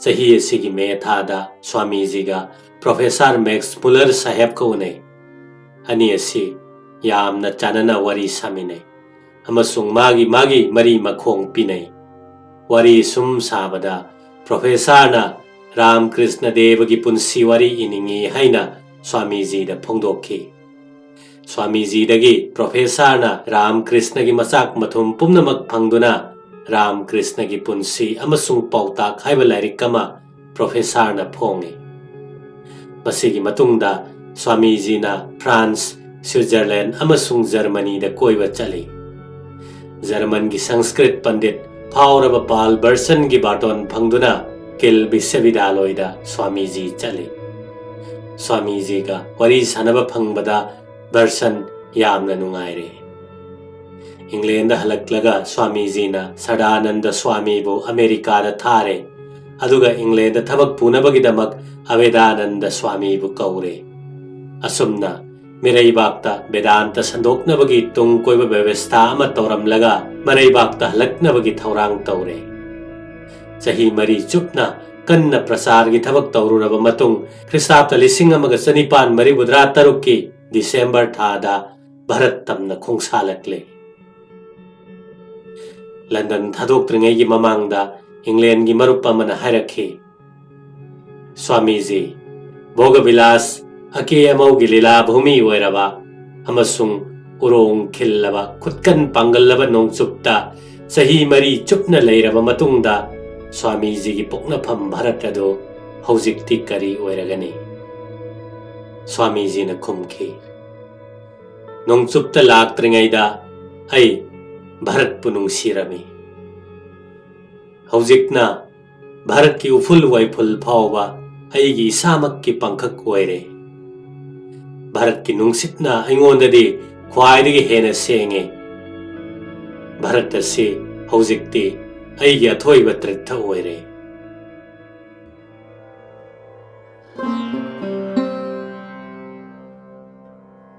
ꯁ꯭ꯋꯥꯃꯤꯖꯤ ꯍꯜꯂꯛꯂꯦ ꯍꯥꯏꯕ ꯇꯥꯕꯗ ꯚꯥꯔꯠ ꯄꯨꯝꯅꯃꯛ ꯃꯊꯨꯝ ꯃꯔꯥꯡ ꯍꯧꯔꯦ ꯈ꯭ꯔꯤꯁꯇꯥꯕꯇ 1937ꯀꯤ ꯖꯅꯨꯋꯥꯔꯤꯒꯤ ꯇꯥꯡ 15ꯗ ꯁ꯭ꯋꯥꯃꯤꯖꯤ ꯀꯂꯝꯕꯣꯗ ꯊꯨꯡꯂꯔꯦ ꯀꯂꯝꯕꯣꯗꯒꯤꯅ ꯀꯜꯀꯇꯥ ꯇꯥꯅ ꯆꯠꯄ ꯈꯣꯡꯆꯠ ꯑꯁꯤ ꯑꯆꯧꯕ ꯎꯁꯞꯇ ꯑꯃꯅꯤ ꯕꯦꯗꯥꯟꯇꯒꯤ ꯐꯤꯔꯥꯟ ꯋꯥꯡꯅ ꯍꯥꯏꯒꯠꯇꯨꯅ ꯅꯣꯡꯆꯨꯞꯀꯤ ꯖꯒꯠ ꯆꯣꯏ ꯇꯧꯔꯝꯂꯕ ꯕꯦꯔ ꯑꯁꯤꯕꯨ ꯃꯇꯤꯛ ꯆꯥꯅ ꯑꯣꯛꯅꯕꯒꯤꯗꯃꯛ ꯚꯥꯔꯠꯀꯤ ꯃꯐꯝ ꯈꯨꯗꯤꯡꯗ ꯌꯥꯝꯅ ꯆꯥꯎꯅ ꯊꯧꯔꯥꯡ ꯇꯧꯅꯔꯦ ꯁꯤꯡꯍꯥꯜ ꯑꯃꯁꯨꯡ ꯈꯥ ꯚꯥꯔꯠꯀꯤ ꯑꯌꯥꯝꯕ ꯁꯍꯔꯗ ꯁ꯭ꯋꯥꯃꯤꯖꯤ ꯈꯣꯡꯗꯥꯕ ꯇꯥꯔꯝꯃꯤ ꯅꯤꯡꯊꯧꯔꯦꯟꯗꯒꯤꯅ ꯂꯝꯕꯤꯒꯤ ꯆꯛꯅꯤꯕ ꯐꯥꯎꯕ ꯁ꯭ꯋꯥꯃꯤꯖꯤ ꯑꯣꯛꯄꯗ ꯌꯥꯎꯔꯝꯃꯤ ꯚꯥꯔꯠꯇ ꯁ꯭ꯋꯥꯃꯤꯖꯤꯅ ꯏꯍꯥꯟ ꯍꯥꯟꯅ ꯈꯣꯡꯗꯥꯕ ꯃꯐꯝ ꯑꯗꯨꯗ ꯔꯥꯝꯅꯥꯊꯀꯤ ꯅꯤꯡꯊꯧꯅ ꯅꯤꯡꯁꯤꯡ ꯌꯨꯝꯕꯤ ꯑꯃ ꯁꯥꯔꯝꯃꯤ ꯃꯐꯝ ꯈꯨꯗꯤꯡꯗ ꯚꯛꯇꯤ ꯇꯥ ꯂꯦꯞꯇꯅ ꯁꯨꯝ ꯇꯧꯔꯛꯄꯁꯤꯗ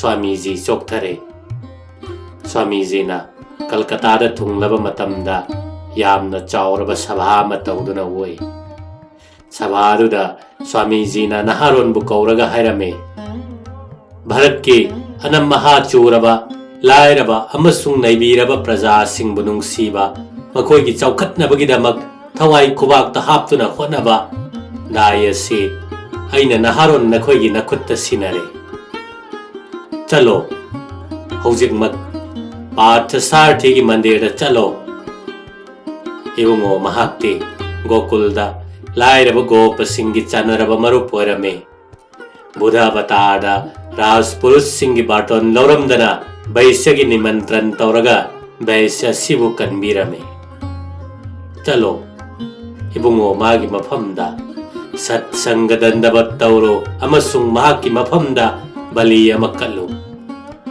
ꯕꯂꯤ ꯑꯁꯤꯗꯤ ꯄꯨꯟꯁꯤꯒꯤ ꯕꯂꯤꯅꯤ ꯀꯅꯥꯒꯤꯗꯃꯛꯇ ꯏꯕꯨꯡꯉꯣ ꯃꯍꯥꯛꯅ ꯈ꯭ꯋꯥꯏꯗꯒꯤ ꯂꯨꯅ ꯅꯤꯡꯕ ꯑꯃꯁꯨꯡ ꯃꯈꯣꯏꯕꯨ ꯀꯟꯅꯕꯒꯤꯗꯃꯛ ꯖꯨꯛ ꯈꯨꯗꯤꯡꯗ ꯁꯥꯌꯣꯟ ꯇꯧꯕ ꯑꯗꯨꯒꯨꯝꯕ ꯂꯥꯏꯔ ꯆꯨꯗꯠꯅꯔꯕ ꯑꯣꯠꯄꯤ ꯅꯩꯕꯤꯔꯕ ꯂꯩꯈꯥ ꯇꯥꯔꯕ ꯃꯤꯁꯤꯡꯒꯤ ꯌꯥꯏꯐꯅꯕ ꯖꯤꯕꯟ ꯕꯂꯤ ꯇꯧꯔꯨ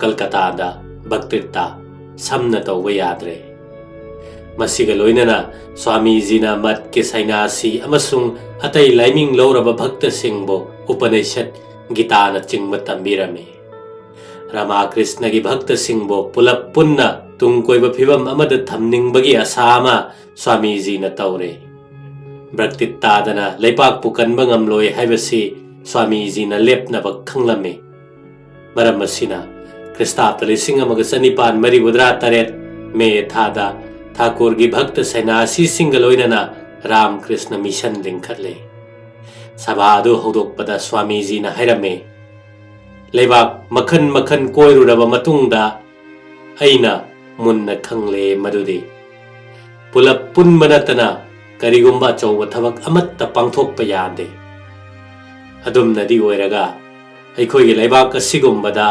ꯑꯍꯥꯟꯕꯗꯒꯤ ꯍꯧꯅ ꯃꯤꯌꯥꯝꯒꯤ ꯃꯣꯠ ꯅꯠꯇ꯭ꯔꯒ ꯚꯣꯠ ꯂꯧꯗꯨꯅ ꯁꯪꯘ ꯂꯤꯡꯈꯠꯄ ꯍꯥꯏꯕ ꯑꯁꯤ ꯑꯗꯨꯛ ꯌꯥꯝꯅ ꯈꯨꯗꯣꯡ ꯆꯥꯗꯦ ꯂꯩꯕꯥꯛ ꯑꯁꯤꯗ ꯁꯤꯛꯁ꯭ꯌꯥꯅ ꯁꯟꯗꯣꯛꯇꯨꯅ ꯃꯤ ꯄꯨꯝꯅꯃꯛ ꯂꯥꯏꯔꯤꯛ ꯍꯩꯔꯛꯂꯕ ꯄꯨꯛꯆꯦꯟ ꯇꯤꯟꯅꯔꯛꯂꯕ ꯑꯗꯨꯒ ꯃꯁꯥ ꯃꯁꯥꯒꯤ ꯃꯣꯠ ꯍꯥꯏꯕ ꯈꯨꯔꯕ ꯃꯀꯣꯟ ꯑꯗꯨꯗꯒꯤ ꯊꯣꯔꯛꯇꯨꯅ ꯄꯥꯛ ꯆꯥꯎꯔꯕ ꯋꯥꯈꯜ ꯈꯟꯕ ꯉꯝꯂꯕ ꯃꯇꯝ ꯑꯗꯨꯗ ꯄ꯭ꯔꯖꯥꯒꯤ ꯃꯣꯠ ꯃꯇꯨꯡ ꯏꯟꯅ ꯊꯕꯛ ꯆꯠꯊꯕ ꯌꯥꯒꯅꯤ ꯍꯧꯖꯤꯛꯃꯛꯀꯤꯗꯤ ꯁꯪꯘꯒꯤ ꯃꯀꯣꯛ ꯑꯣꯏꯕ ꯄꯔꯤꯆꯥꯂꯥꯛ ꯑꯃ ꯗꯔꯀꯥꯔ ꯑꯣꯏ ꯃꯤ ꯄꯨꯝꯅꯃꯛ ꯃꯥꯒꯤ ꯌꯥꯊꯪ ꯏꯟꯕ ꯇꯥꯏ ꯃꯇꯨꯡꯗ ꯃꯇꯝ ꯆꯥꯔꯕ ꯀꯥꯟꯗ ꯃꯤꯌꯥꯝꯒꯤ ꯃꯣꯠ ꯃꯇꯨꯡ ꯏꯟꯅ ꯊꯕꯛ ꯄꯨꯝꯅꯃꯛ ꯄꯥꯡꯊꯣꯛꯀꯅꯤ ꯃꯥꯒꯤ ꯃꯤꯡꯗ ꯑꯩꯈꯣꯏꯅ ꯁꯩꯅꯥꯁꯤ ꯑꯣꯏꯔꯤꯕ ꯃꯥꯕꯨ ꯐꯤꯗꯝ ꯑꯣꯏꯔꯒ ꯁꯪꯁꯥꯔꯒꯤ ꯊꯕꯛ ꯄꯨꯝꯅꯃꯛ ꯄꯥꯡꯊꯣꯛꯂꯤꯕ ꯃꯍꯥꯛꯅ ꯁꯤꯈꯤꯕ ꯃꯇꯨꯡ ꯆꯍꯤ 10ꯒꯤ ꯃꯅꯨꯡꯗ ꯅꯣꯡꯄꯣꯛ ꯅꯣꯡꯆꯨꯞ ꯑꯅꯤꯃꯛꯇ ꯃꯍꯥꯛꯀꯤ ꯃꯃꯤꯡ ꯑꯃꯁꯨꯡ ꯑꯉꯛꯄ ꯄꯨꯟꯁꯤ ꯑꯗꯨ ꯄꯥꯛ ꯆꯥꯎꯅ ꯁꯟꯗꯣꯛꯈ꯭ꯔꯕ ꯑꯗꯨꯒꯨꯝꯂꯕ ꯃꯍꯥꯄꯨꯔꯨꯁ ꯑꯗꯨꯒꯤ ꯃꯤꯡꯗ ꯁꯪꯘ ꯑꯁꯤꯒꯤ ꯃꯃꯤꯡ ꯊꯣꯟꯒꯅꯤ ꯑꯩꯈꯣꯏꯗꯤ ꯄ꯭ꯔꯚꯨꯒꯤ ꯃꯅꯥꯏꯅꯤ ꯃꯌꯥꯝ ꯄꯨꯝꯅꯃꯛꯅ ꯊꯕꯛ ꯑꯁꯤꯗ ꯄꯥꯝꯕꯩ ꯑꯣꯏꯕꯤꯌꯨ Ram Krishna Mission Linkhatpa amasung Swamiji gi karmana maruiba pautak sing ado kana gumba singi mafamda suna phattaba oina thoklammi. Nongmadi Thakur gi mayamba thokpa amane yelame. Dhyan dharanna Isor phangnaba honaba sina Thakur gi panthung pham oirame. Swami na takliba lairabagi seva sikcha sandokpa dharma prachar tauba haiba sina singba se Isor phangnabagi lambida yaikhai thingai ba thoi. Wa si hek tabada Swamiji na masong kallaba nongsagumna ngangduna haire. Miyamda dharma sandoknaba anaba changjafam leitraba tonba singya awana koknaba honabada mahi masing tambinaba thaurang toba sina chingbabo mayagi langne haige hairibra. Ram Krishna bunangna aingondagi hena khangi haige hairibra. Loknungda taraba izatibo makongna lephan mangamjarabade ai yamna harauna narak singlak tajage. Aidi Nangi Ram Krishna natraga tai karagu mami amagi sisya natte. Aidi masagi aran kubam thadoktuna Daridra Narayan gi sevada masa kathoklaba mi adugi chalani. Manaine amasung araiba minaine.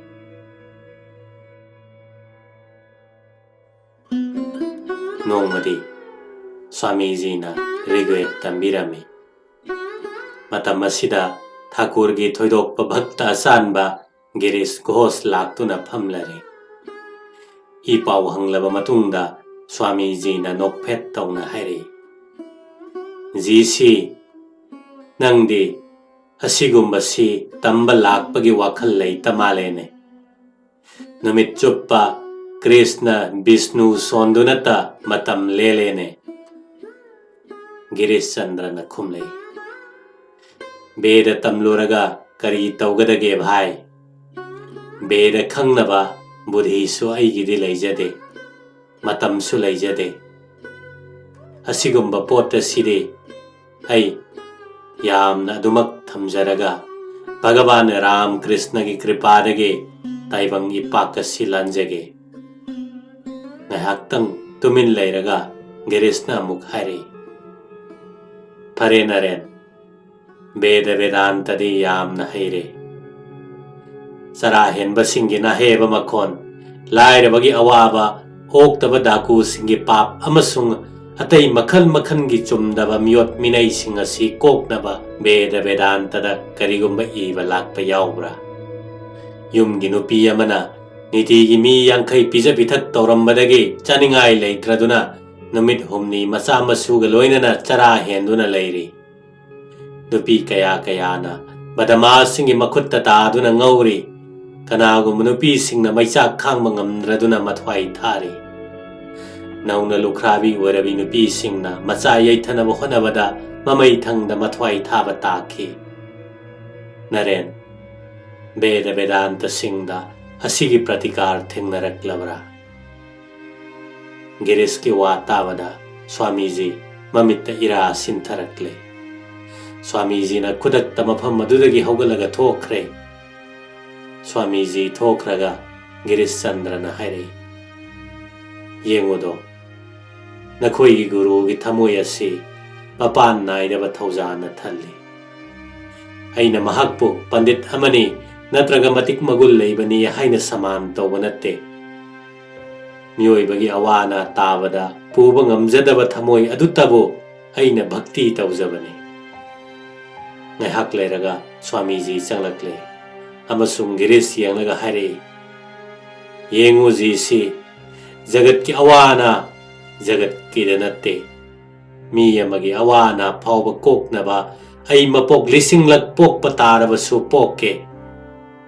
Ai isagi damak mukti pamde. Aina mi kudingmak aran kubam phangnanaba tingbang ningi. Ahing nungthil pothadana prachar gi thabak tawbada Swamiji gi haksang yamna sokle. Dr. Singh na haibadagi Swamiji asi Himalaya chingkhong Almorada hak onabagi damak khungsan batare. Swamiji ga loinana sisya khara su yaurame. Swamiji asi thani makhai Almorada lairami. Matam asidasu Kolkata gi Ram Krishna Mission Murshidabad ki sak tang bukok na bagi Swami Akhandananda gi thabak Madrasta Ram Krishna Nanda gi prasar gi thabak asina chingba si Swamiji na Almorada laina yangsilami. Asigi matungda Swamiji na Kashmir, Punjab amasung Rajputna chingba lam koiruraga Kolkata da halai. Chaluba mafam khudingda Swamiji na praktikta pirame. Matam masida thodok ama thoki. Lahore da Motilal Ghosh na sakas ulami. Moti Babu asi Swamiji gi angang oiringai gi marup amasung tinarakpa mamanabani. Adubo Motilal na thamoi hangdoktuna Narendranath ka wari sakhide. Motilal bu Swamiji na magi mi oinaba aduki matik honaraklaga Motilal na aduki matik hanthajarame. Mamai thangda Moti Babu na yamna tona haijarame. Bhai, aina nangbo hojik kari haina kausige. Swami na mathwai yamna harauna marup yenglaga hairei. Haima, Moti, nang ngaurabra. Ai, adungai gi Naren ni. Nangsu adungai gi Moti ni. Wahai asida Moti Babu gi chingnaba pumba kokhe. Awang Bharat koiruraba matungda Kristapta lising amaga chanipan maribudra nipan gi January thada Swamiji na Kolkata da halakle. Matam asida Bhagirathi turel mapanda laiba Belur kauba mafamda Ram Krishna mat lingkhatle. Masigi ahanba kharos pumnamak Swamiji gi mirei pak masa si sasingna purame. Masigi matungdagidi Swamiji na marei pak amasung mirei pak ki sainasi na haron singbo pukning leitana tambi takpiba haure. Gita Vedanta na chingba masamak na tambiba haure. Adubo Swamiji gi hakchang adu nongma nongmagi soksilakhi. Mafam amada chattuna hak hongbagi thaurang taurame. Adubo matam masimaktada Kolkata da plague kilaina sathina sandorakle. Swamiji na pothanabagi mang pumba kaire.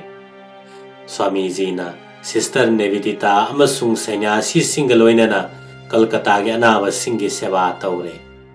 Masigi matungda Swamiji hawa onabagi-damak Almorada chale. Matam masida mahakki nungsiraba sisya Goodwin sire haiba pau tabada thawai yamna sokhi. Numit kharanigi mamangda Madrasta Prabhuda Bharat haiba pratika ama phonglame. Mado hojik Almorada gi phongnaba thaurang taure. Almorada matam khara leiramlaga Swamiji na Sister Nivedita amasung sisa singaloina na Kashmir yengba chali. Kashmir gi Amarnath amasung Kedavani phauraba trithani. Amarnath ki surungda changduna Swamiji na bhakti galoina na Shiva puja tawbagi dhyan da lupki. Guhadagi thoraklaga Sister Nivedita na haiki. Lai pumnamakki athoiba Mahadevna. Aingonda ngasi itcha mirtu gi bor pinavire. Kashmir dagi October tang 19 Belur da mukhalei. Sister Nivedita na Bagpazar da nupi masa singi school ama lingkhali. Bharata nupi masa singi mahi tambagi thaudang Sister Nivedita na honakhiba dugidamak Bharat na Nivedita da laman tolabani. Asida sunatana lebak asigi rajniti sahitya amasung selpa chaukhathanbagi matangda Nivedita na angakpa thawensin pirame. Bhaktagi phambal tongbi Nivedita haibasi Swamiji na khanba wakhal singi asengba sadongni. Matam masida Belur matta Thakur gi haksangi utyawba kori gi patra ningthina thamle. Belur mat ki maramda Swamiji na hairami. Mafam asi sadhu singi laifam moigani. Sadhan, bhajan, laining laison amasung gyan gi charcha tawpham maruoiba mafam moigani. Masidagi thorakpa saktina jagat pumba iten pigane mioibagi punsi khongchat anouba lambida chingane gyan sakti yoga karma pulap pullaga mafam asidagi phibam amasung pandam thorakani matasigi mina mit khatpada maigai sinba thungna thawaigi ihun phaugani dharmada tasengna khoidaba mi singna matam amada masida pullaragani asiguma wakhal kaya marom aigi pukningda ngasi phauri Kristapta lising amaga chanipan maribudra mapangi jungi tarik kunda Sister Nevidita amasung Swami Vivekananda loinana England da challe masigi khongchatta lambida angakpa drisa kaya yengna Nevidita ga wari watai saduna nungaina challe masigi khongchat asi kawba ngamde amasung pukning sumatningai gi masakni nongma jahaz tongduna Swami ji na hairame yengo matamgi khongchat asum urakpa sida nepa oibagi thauna haibasina punsigi khwaidigi henba sadhana amani haibasi ai tasengna khangba ngamle anoba wafam asi ai jagat asida prasar tauri sumdaba thabak tauraba phauba nipa thokna tau phalaroi haina phatrabasu yamna thauna phana amasung chauna phattaba oyo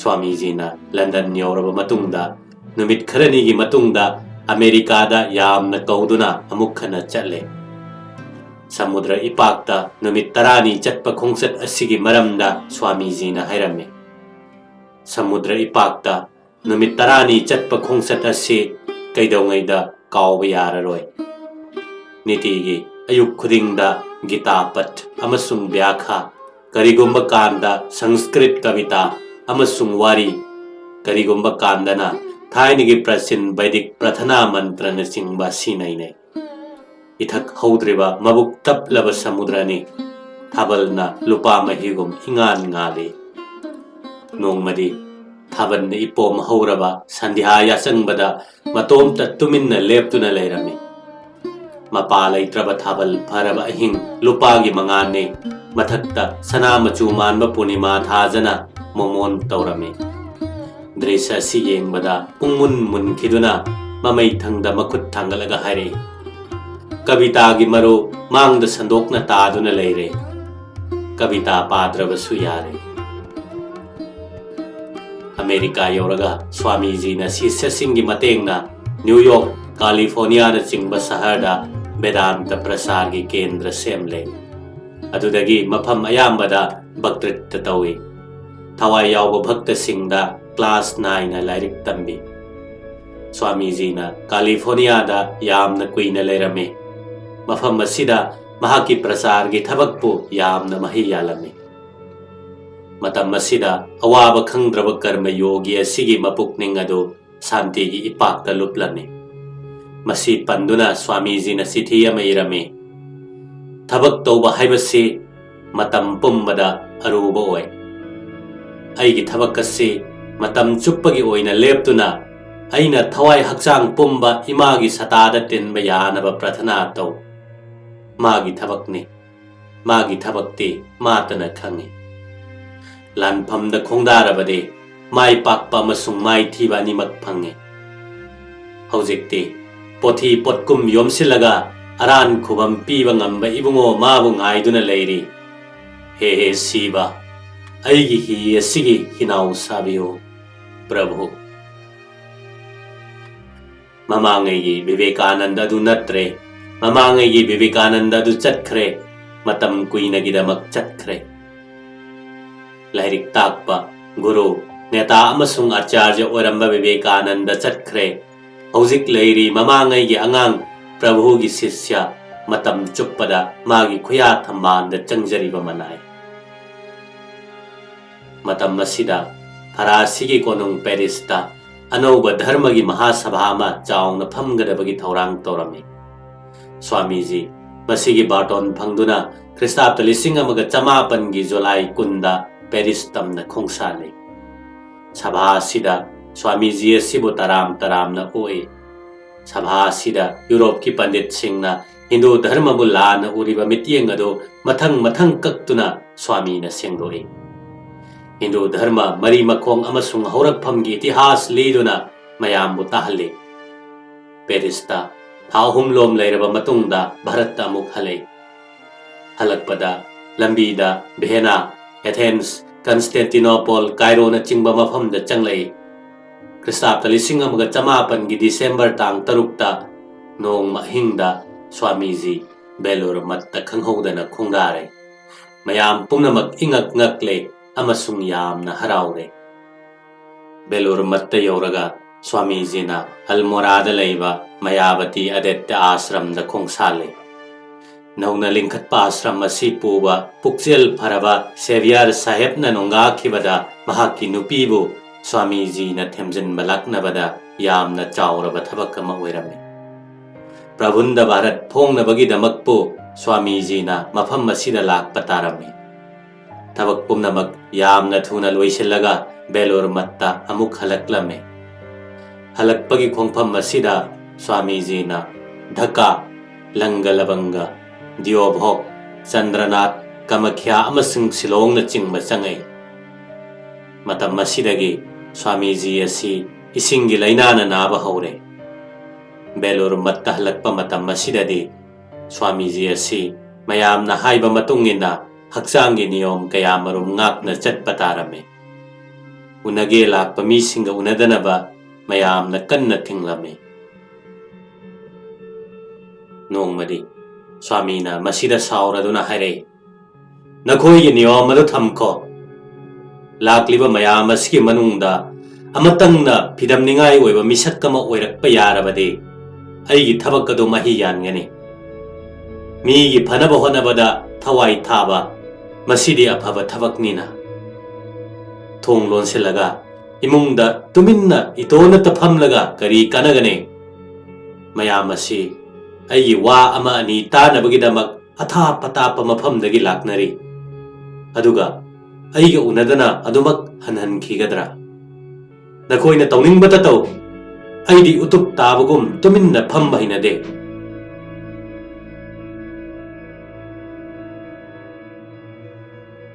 hakchang ngamdraba phawada Swamiji gi thabak leplamde mat chawkhat hannabagi damak matam chukpada nomlami matpo mayamna yaba ashram ma oinanaba Kristabta 1958 supna amada Durga Puja tawi Durga Puja si maruoibadi laira sudatnaraba kuli singidamak tawina tawani kuli singasi matki sumang thelong niti gi wai sit palai makhoi gi awanu ngai gi wari taraga Swamiji gi mitta ira sinthai maram masina inot toiraba khonphamna nongmadi haire ada lebaki laire sudatnaraba praja singidamakta kanamatana khande jati gi yanglen saru oiriba makoina nomlaga ikoina chaba phangliba amanga soi sengba amasung wai sitpa kangbu sing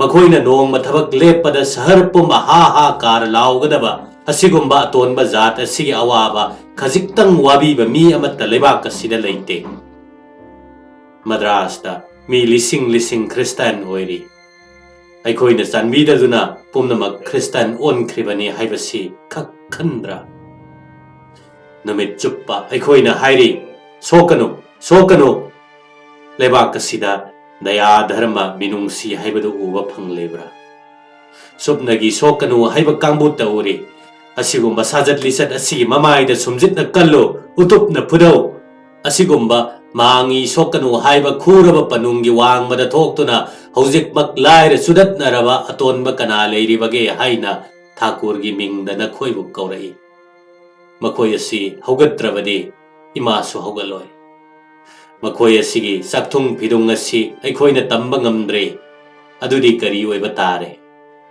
hai awabadi ahing nungtel khaktana nomlaba phawbada chara nong khannaba ngamdre panghalo mayam tillaga makhoi gi mamit panghalo ai lai gi mitieng no uba phange amasung aigi thamoinungda leiriba brahmadu amattane sakti amattane supnagi phongdokpagi changda khenabatane mafam khudingda I chendrabade karigumba laibak amana karigumba kanda hogatpa ukhrabra hakchangi kayat ama sitharabade atopa kayat adu phanamak phadunasu achauba thabak pangthokpa ngamde masi lepnamak khangadabane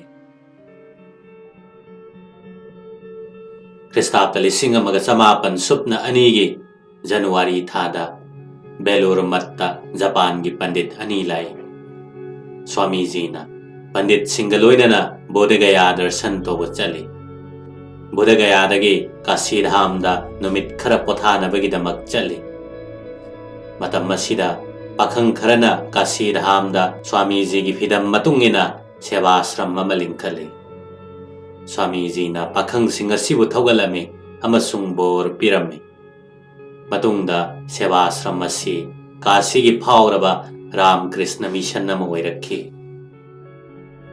Kashi da matam khara leiruraga Swami Ji Belur matta halei Thakur gi mapok numitsu matam masida naksilaklame Swami Ji gi haksang adu nong magi sontharakle Thakur gi mapok numit ki osop ningthina pangthokle adubo Swami Ji yawba ngamdaba sida mayam pumnamak ki maithongda awabagi leichinna kuplamme masigi matungda Swami Ji na matam khara hinglamba sida nong matasu thabak tawdana leiramne sigadaba numit adudasu numit yungbagi adwaida satra singba vyakaran tambirame aduga numidang wairamdana Swami Premanandaga wari saduna koithoklame yachangba matungda magi kada changduna dhyan tawe masina aroiba dhyanni haibasi kanana khangba ngambagi numidang pung mapalom taba matamda